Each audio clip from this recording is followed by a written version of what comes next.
अगले मेहमान है, बेहद ही खास मेहमान है, इमरान मसूद जी। इमरान जी, मैं रिक्वेस्ट करूंगी कि आप मंच पर आइए। इंडियन नेशनल कांग्रेस और सहारनपुर से लोकसभा सांसद भी हैं। एक बार तालियों की गड़गड़ाहट के साथ इनका भव्य स्वागत कीजिए। और मैं बार बार बोल रही हूँ कि प्लीज तालियां बजाइए ताकि एक हौसला अफजाई हो। और शहजाद पूनावाला जी भी हमारे साथ यहाँ पर मौजूद है। मैं, क्योंकि वो भी लगातार वहाँ से हौसला अफजाई कर रहे हैं, ताली बजा रहे हैं, मैं उनके साथ भी सेशन को आगे बढ़ाऊं। लेकिन उससे पहले मैं इमरान मसूद जी, क्योंकि मेरे साथ मेरी सहयोगी कनिका यहाँ पर मौजूद है। कनिका, सेशन को आगे बढ़ाइए। देखिए, बिल्कुल विकसित भारत की हम जब बात करते हैं तो उसमें केवल सरकार नहीं बल्कि विपक्ष की भूमिका भी सामने निकल के आती है। और इसी विकसित भारत के रोड मैप पे चर्चा करने के लिए कांग्रेस पार्टी के सांसद इमरान मसूद हैं। अक्सर आप अपने बयानों से, अपनी चीज़ों से सुर्खियों में रहते हैं। विकसित भारत 2047 सरकार का एक विजन है। इस विजन को लेकर कांग्रेस पार्टी और इमरान मसूद क्या सोचते हैं? कैसा होना चाहिए विकसित भारत, और क्या भारत आगे बढ़ रहा है आपको लगता है, और क्या राय है आपकी? देखिए, जब आप विकसित भारत की बात करती हैं तो विकसित तो तब होगा जब सब लोग का साथ होगा, लेकिन जब देश में बटेंगे तो कटेंगे की बात होगी तो फिर हम विकास की बात कहाँ से देखेंगे? जब देश के अंदर नफरत की बात होगी तो विकास की बात कहाँ से देखेंगे? जब आप देश के अंदर विकसित होने की बात करते हैं और हम लोग बिल्कुल, कोई, आपने अभी देखा अमेरिका ने किस तरीके से हमारे साथ बिहेव किया और हमारे साथ डॉलर कहाँ चला गया। जब आप, मैं ये आरोप नहीं लगा रहा हूँ, जब आप सरकार में नहीं थे तो आप कहते थे कि रुपया गिरता है तो देश का मान गिरता है। आज 90 को टच कर गया रुपया, आपको सोच नहीं हो रही है? हम कहाँ विकसित हो रहे हैं? आज दुनिया के अंदर प्रति व्यक्ति कर्ज अगर किसी देश के अंदर है तो हिंदुस्तान के ऊपर हो गया। क्या हम इसके ऊपर विचार नहीं करेंगे कि हम लगातार कर्ज के अंदर जकड़ते जा रहे हैं, हम लगातार कर्ज के अंदर डूबते जा रहे हैं, हम नफरत की बात को बढ़ा करके एजेंडे को चलाने की कोशिश करते हैं कि नफरत के अंदर बाकी सब चीजें धुल जाएं, तो ये मुमकिन नहीं है। क्योंकि इमरान जी, आप बोल रहे हैं कि हम नफरत की बात नहीं कर सकते, हमें मोहब्बत की बात करनी होगी। सरकार बार बार ये कहती है कि वो सबको साथ लेकर चलने पे आगे काम कर रही है। ये देश सबका है, सबका साथ और सबका विकास, लगातार बीजेपी और केंद्र की सरकार बोलती है ये। देखिए, हमें संविधान ने सबको अपने मजहब को मानने की आजादी दी, सबको अपने धर्म मानने की आजादी दी कि आप अपने धार्मिक कृत्यों को अपने हिसाब से करें। लेकिन देश में नफरत का एजेंडा चलाने के लिए मुसलमान को टारगेट किया जाता है। वक्फ कानून ला करके पूरी की पूरी वक्फ की प्रॉपर्टी को बर्बाद करने की तैयारी कर दी गई। वक्फ पोर्टल के ऊपर, उम्मीद पोर्टल के ऊपर रजिस्ट्रेशन हो नहीं पा रहा। अभी मैं मिनिस्टर से मिलकर आया हूं, उसकी मियाद खत्म हो रही है और अभी तक मेरे ख्याल से 25% प्रॉपर्टी रजिस्टर्ड नहीं हो पाई। तो ये सारी प्रॉपर्टी खुर्द-बुर्द करेंगे, यही आशंका हमें पहले थी जो अब दिखाई दे रही है।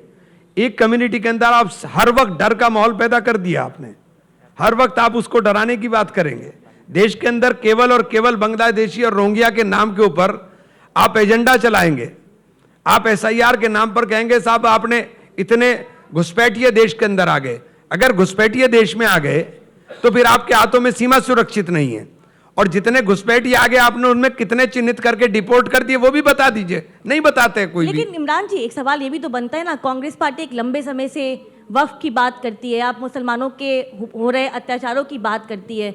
जब वोट बैंक की बात आती है तो आज की डेट में तो बिहार में रिजल्ट देख लिया। मैं वोट बैंक की बात नहीं कर रहा हूं, मैं देश की बात कर रहा हूं। मैं वोट बैंक की बात नहीं, मैं वोट बैंक की बात नहीं कर रहा हूं। माइनॉरिटी के साथ कुछ ना कुछ गलत हो रहा है, आप ये कह रहे हैं ना। लेकिन जिनकी आवाज आप उठा रहे हैं वो भी आपको वोट नहीं कर रहे हैं। मैं कह रहा हूं कि मैं वोट बैंक की बात ही नहीं कर रहा हूं। अगर मुझे कोई वोट देगा या नहीं देगा मुझे उससे फर्क नहीं पड़ेगा, लेकिन मैं सच और हकीकत बोलूंगा। आप मुख्य धारा से क्यों बाहर कर रहे हो पूरी की पूरी कम्युनिटी को? कौन सा तरीका आपके पास है कि आप 25 करोड़ लोगों को अलग निकाल करके खड़ा कर दोगे और कोई दूसरा उनको स्वीकार कर लेगा? कोई दुनिया में स्वीकार नहीं करेगा। मैं आज आपके मंच पे कह रहा हूं कि मैं फख्र से कहता हूं कि मैं भारतीय हूं, और मुझे इस बात पर घमंड है कि मैं भारतीय हूं, और इस बात पर घमंड है कि पूरी दुनिया के अंदर सबसे ज्यादा अपने आप को सुरक्षित भारत के अंदर महसूस करता हूं। और मुझे भारत माता की जय, मुझे भारत माता की जय कहने के अंदर कोई शर्मिंदगी नहीं है। ये मेरी मादर वतन है, इसकी 1,00,000 बार जिंदाबाद कहूंगा। चलिए ठीक है, आपने कहा कि आप भारतीय हैं और आप गर्व से इस बात को कहते हैं। आप संसद के सत्र से उठकर यहाँ पे आ रहे हैं। सरकार की ओर से लगातार ये कहा जा रहा है कि आप लोग संसद के सत्र को चलाना नहीं चाहते, आप लोग वहाँ पे हंगामा करते हैं। प्रधानमंत्री खुद कह रहे हैं कि ड्रामा की जगह संसद नहीं है, ड्रामा करना है तो पार्लियामेंट से बाहर जाइए, चर्चा करनी है तो संसद के अंदर मौजूद रहिए। हंगामा क्यों फिर? आपने एक पूरा का पूरा सत्र इस बात पे निकाल दिया कि हम चर्चा नहीं करेंगे, फिर अब तैयार क्यों हो गए आप चर्चा करने के लिए? अब चर्चा करने के लिए तैयार हो गए, यही तो मांगती है हमारी। 3 दिन से आप लोग अरे हम यही तो मांग रहे। अरे आप इस 3 दिन को छोड़ दीजिए, इससे पहले पूरा सत्र आपने निकाल दिया, आपने अपनी जिद में निकाल दिया कि हम चर्चा नहीं करेंगे। अब तैयार क्यों हो गए आप चर्चा के लिए? अब तो आप चर्चा के लिए तैयार हो गए, हम करेंगे चर्चा। ठीक है, तो हंगामा नहीं होगा, प्रोटेस्ट जब नहीं हम होगा? चर्चा, हाँ चर्चा करेंगे ना, अब टाइम हो गया तय। हाँ चलिए, एक और सवाल। कुछ दिन पहले आपका एक बयान आया था, दिल्ली में जो आतंकी हमला हुआ था उसके बाद आपने कहा कि भटके हुए नौजवान हैं। भटके हुए नौजवानों से क्या मतलब है? क्या आतंकवाद को इस तरह से आप जो रिलेट कर रहे हैं, भटके हुए नौजवान, आपको नहीं लगता ये बयान देश आप के लिए सुन सही लीजिए, नहीं है? अभी सुनिए, हाँ। सुनिए। प्राइम मिनिस्टर मिसगाइडेड यूथ बोलेंगे तो आपको कोई आपत्ति नहीं होगी। इमरान मसूद ने भटका हुआ नौजवान बोल दिया, आपको आपत्ति हो गई। मिसगाइडेड यूथ क्या हो गया, ये बता दीजिए मुझे, मिसगाइडेड यूथ क्या है? नहीं, ये एक मिनट है, प्राइम मिनिस्टर ने कश्मीर के अंदर आतंकवाद के ऊपर मिसगाइडेड यूथ बोला था। मिसगाइडेड यूथ में और भटके हुए में क्या फर्क है?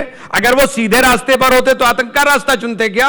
और आतंक के रास्ता जिन्होंने चुना उनके लिए एक इलाज है, उनका इलाज है गोली, इसके अलावा कोई दूसरा इलाज नहीं है। तो भटके हुए नौजवान बोलकर तो आप और लोगों को प्रोहित कर रहे हैं, आप लोगों को। अरे मैं कर रहा हूं प्राइम मिनिस्टर को, आप प्राइम मिनिस्टर पे सवाल नहीं कर रही हो। प्राइम मिनिस्टर ने भाषण के अंदर कहा मिसगाइडेड यूथ। जब प्राइम मिनिस्टर भाषण में अपने मिसगाइडेड यूथ बोल रहे थे तो मिसगाइडेड नहीं है क्या? उन्होंने गलत नहीं बोला है, मिसगाइडेड तो है ही। अगर वो सही दिशा में होते, सही रास्ते पर होते, कुरान की सही तालीम हासिल किए हुए होते, उनको कुरान का पता होता, उनको इस्लाम का पता होता, तो आतंक का रास्ता नहीं इख्तियार करते। चलिए, आतंक का रास्ता इख्तियार नहीं करते, वो एक अलग विषय है। SIR आप लोगों का मुझे लगता है एक चुनावी हथियार बन गया है, क्योंकि बिहार के चुनाव से पहले आप लोग SIR पे सवाल खड़े करना शुरू कर चुके हैं। बिहार हार चुके हैं, उससे पहले कई राज्य हार चुके हैं। SIR क्या एक एक्सक्यूज है? आपने बिहार बोला, एक मिनट, आपने बिहार बोला। हाँ। इन्होंने, सरकार ने 65 लाख वोट, 67 लाख वोट काटा, जिसमें 21 लाख वोट कहा कि मृतक हैं। कितने डुप्लीकेट हैं वो नहीं पता चला। चलिए डुप्लीकेट भी आप मान लीजिए। आपने कहा कि पूरा एक नैरेटिव बना दिया, ये घुसपैठिए आ गए, घुसपैठिए आ गए। तो बताइए कितने डिटेंशन कैंप के अंदर घुसपैठिए पहुंचे हैं? अगर 30 लाख, 20 लाख, 25 लाख वोट, जब आप डेमोग्राफी चेंज होने की बात करते हो, देश के अंदर के डेमोग्राफी चेंज हो जाएगी, तो आपने 20 लाख, 25 लाख, 30 लाख लोगों को आइडेंटिफाइड किया होगा। कितने आइडेंटिफाइड किए और कौन से डिटेंशन कैंप में, और उनको कब डिपोर्ट कर रहे हैं ये बता दीजिए। लेकिन लगातार चुनाव आयोग बोल तो रहा है कि वो वोटर लिस्ट को साफ सुथरा बनाने की कोशिश कर कर दी रहा ना है। साफ सुथरी, बिहार में सरकार आ गई इनकी। अरे साफ सुथरी कर दी, बिहार में सरकार आ गई इनकी, साफ सुथरी, इससे ज्यादा क्या करेंगे? चलिए, आप उत्तर प्रदेश से आते हैं, एक आखिरी सवाल पूछ लेती हूँ। बिहार तो आप लोग हार गए, अब अगला टास्क यूपी का है, और मैंने सुना है कि राहुल गांधी और प्रियंका गांधी के बहुत करीबी आप रहते हैं हमेशा। यूपी में क्या होगा? छोटे भाई की भूमिका अभी कहीं कुछ नहीं होगा, अभी कहीं कुछ नहीं होगा, अभी कहीं कुछ नहीं होगा, अभी चुनाव आयोग होगा। मैं तो कहता हूं चुनाव आयोग की एक कुर्सी भाजपा के कार्यालय में डाल दो, जिसको दें सर्टिफिकेट उसको जाकर के दे दो। चुनाव का मतलब क्या रह गया? इमरान जी, कर्नाटक में चुनाव आयोग ने चुनाव नहीं करवाया, तेलंगाना में नहीं करवाया, हिमाचल में नहीं करवाया। जहां आप लोग जीत जाते हैं वहां तो आप ये नहीं बोलते कि ईवीएम में गड़बड़ी है। कर्नाटका का हमने सबूत दिया, कर्नाटका का हमने सबूत दिया, एक एक जगह का आपको मकान नंबर तक दिया, उस मकान के अंदर 600 वोट दिखा दिए, मकान का फोटो दे दिया। हरियाणा का हमने सबूत दिया, महाराष्ट्र का हमने सबूत दिया। हम सबूत देते हैं, सबूत के बाद अलावा बात नहीं करते। लेकिन जनता यकीन नहीं कर रही ना, आप जो सबूत दे रहे हैं, जो मुद्दा उठा रहे हैं, जनता फिर भी यकीन नहीं कर रही। जनता तो हिटलर से भी एक टाइम पे बहुत मोहब्बत कर रही थी। हाँ। जनता तो एक टाइम पे हिटलर से भी बहुत मोहब्बत कर रही थी। ये हिप्नोटिज्म है, ये जब टूटेगा ना तब समझ में आएगा। मैं कहता हूं कि कटोरा जब हाथ में आ जाएगा, देश की समझ में आ जाएगा कि अब कटोरा हाथ में आ गया है। चलिए, यूपी को लेकर क्या रहेगा? कांग्रेस पार्टी बराबर में रहेगी समाजवादी पार्टी के साथ, या फिर कॉम्प्रोमाइज करके नहीं, अभी देखिए, 2-4 सीटों से काम चला लेंगे आप लोग? नहीं, अभी ये नहीं, अभी क्या होगा क्या नहीं होगा ये बड़ा जल्दबाजी का क्वेश्चन है। अभी हम लोग अपनी तैयारी में लगे हैं, तैयारी के साथ काम करेंगे। संचार ऐप सरकार लेके आई है, आप लोग विरोध कर रहे हैं। हाँ। अगर डिजिटल तुम्हारे कमरे में लगाएंगे ना हम कैमरा। डिजिटली अगर चीजें ठीक हो रही हैं तो तुम्हारे कमरे में कैमरा लगेगा ना। ये जो मोबाइल जेब में रखकर ये जो मोबाइल रखकर घूमती हो ना हर वक्त जेब में, सब पता चलेगा तुम्हें। हैं? नहीं, लेकिन आप एक मिनट सुनिए, आप लोगों के नेताओं के मोबाइल में आपने पेगासस डाल दिया, वो पेगासस से बचना मुश्किल। आप लोगों के घर में झांको के नॉर्थ कोरिया बनाना चाहते हैं क्या देश को? ये क्या बनाना चाहते हैं? ये नॉर्थ कोरिया बनाएंगे कि मेरे बाल कैसे कटेंगे?